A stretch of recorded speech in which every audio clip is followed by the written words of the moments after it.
Bonjour, il y a quelque temps je vous ai présenté un de mes jouets préférés de Star Wars qui n'a rien à voir avec un objet issu des films assez étonnamment, mais issu d'une collection et d'une gamme de jouets qu'avait proposé Kenner sur la fin, entre 83 et 85.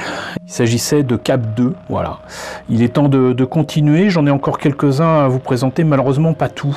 Hein, je pensais que j'avais tout, mais en fait non, j'ai quelques boîtes qui à mon avis sont encore ailleurs. Mais quoi qu'il en soit, donc il en reste encore quelques-uns à vous présenter. J'en ai profité pour sortir quelques figurines pour éviter de vous présenter ça tout seul. Mais donc comme vous le voyez, il s'agit de l'ISP-6, donc l'Imperial Shuttle Pod Vehicle de Kenner. Et comme vous voyez, donc il s'agit en fait d'une version un peu SD, une version petite de la navette impériale qu'on voit dans le Retour du Jedi.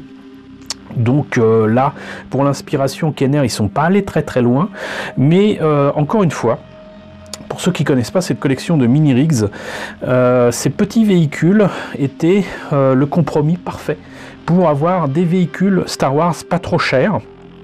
Hein, ils étaient à peu près 40 ou 50 francs le véhicule, alors que les personnages étaient vendus. Moi je les trouvais en 83 à 18 francs, on pouvait les trouver à 25 ou 30 francs dans des magasins qui vendaient beaucoup trop cher, comme Galerie Lafayette ou très clairement aussi la Samaritaine. Mais voilà, c'était le meilleur moyen d'avoir pour le prix de 2 ou 3 figurines un petit véhicule vachement sympathique. En plus j'ai beaucoup d'affection pour ces jouets qui jouaient la carte, si j'ose dire, sans mauvais jeu de mots, de la boîte qui fait plus grande qu'elle n'est, hein, vous voyez.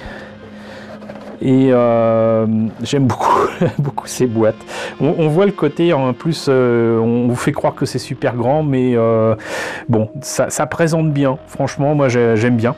Et ce qui est rigolo, c'est qu'en plus là, la boîte, vous voyez, elle était quand même en anglais.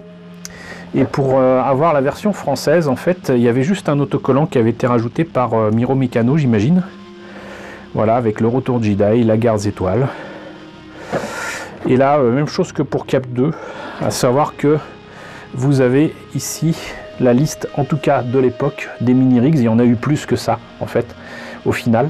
Mais Cap 2 que je vous ai déjà présenté, l'ISP-6 qui est là, et il me faudra vous présenter le MTV7, l'INT4, le MLC3 et le AST5, et c'est certainement après le Cap 2 mon mini-rigs préféré. Voilà, donc je vous ai présenté la boîte, voilà, quelques actions du jouet en question avec les ailes qui se rabattent, on peut mettre la figurine à l'intérieur. Il est rappelé qu'elle est vendue séparément, bien évidemment, il n'y a strictement rien en dessous. De plus là c'est sans la figurine. Vous voyez que si je vous présentais le véhicule tel quel, ça serait un peu triste. Donc j'ai sorti quelques vieilles figurines et on va voir ça ensemble immédiatement. Bon, voilà, j'ai peut-être vu un petit peu plus gros que ce qu'il y a sur la boîte. Après tout, il n'y a que 4 figurines sur la boîte de l'ISP-6 avec 2 gardes de l'empereur avec leur tenue rouge, un Snowtrooper qui a rien à faire dans le désert et un Dark Vador dans la navette. Je pense que j'ai vu peut-être un peu plus grand, mais voilà, ça me faisait plaisir de les sortir de leur boîte et surtout de leur sachet.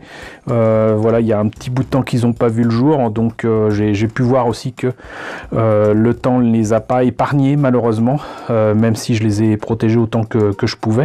Même la navette a pris un méchant coup de vieux. Il y a comment dirais-je, des parties qui ont jauni, et ça c'est en rapport avec là vous voyez le lien entre cette arme et l'aile là, la jointure si vous voulez.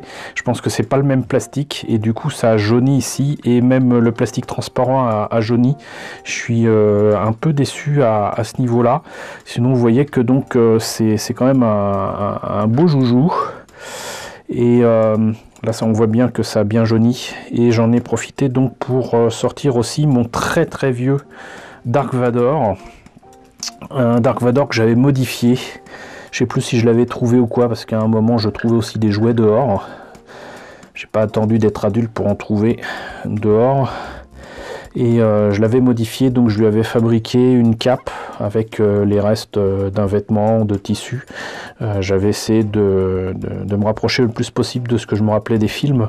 Je vous rappelle que là on est en 1983 et donc je lui avais mis une cape, les espèces de bouts de tissu ici et voilà, et je trouve que ça rend quand même vachement mieux que le jouet d'époque avec sa cape vinyle un peu pourrie.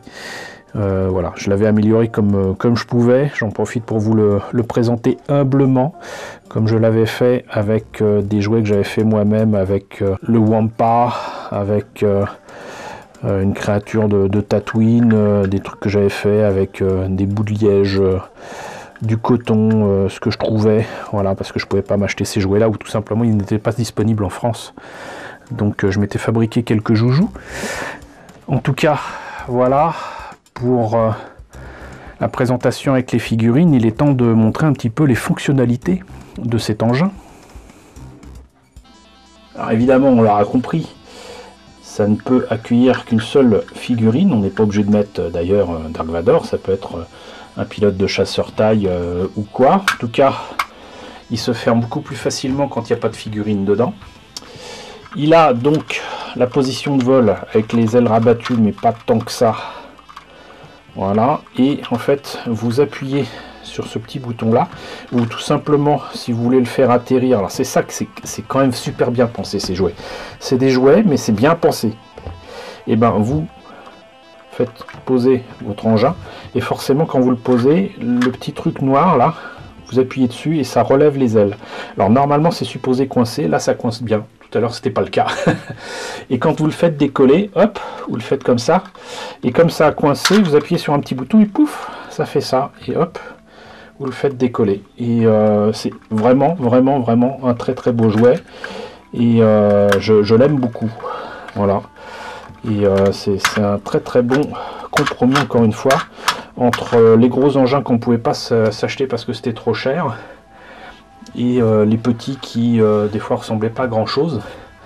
Donc voilà, ça c'était un excellent moyen d'ajouter donc des engins Star Wars qui ressemblaient à des engins Star Wars avec ces figurines en 1983. Voilà pour le ISP6. En tout cas, j'espère que la présentation vous a intéressé. N'hésitez pas à me dire ce qu'il en est dans la section commentaires. N'hésitez pas à liker, n'hésitez pas à partager, n'hésitez pas à vous abonner si ce n'est pas déjà le cas. Coucou aux nombreux abonnés qui nous ont rejoints ces derniers temps. Bienvenue ici. Coucou aux grands anciens qui me suivent depuis plus de 4 ans. Merci à tous de votre fidélité, merci à tous de votre soutien sur Tipeee et sur Paypal. Je vous laisse avec la liste des contributeurs de la chaîne. Et je vous dis donc à très bientôt pour la présentation des autres véhicules Mini Rix de Star Wars.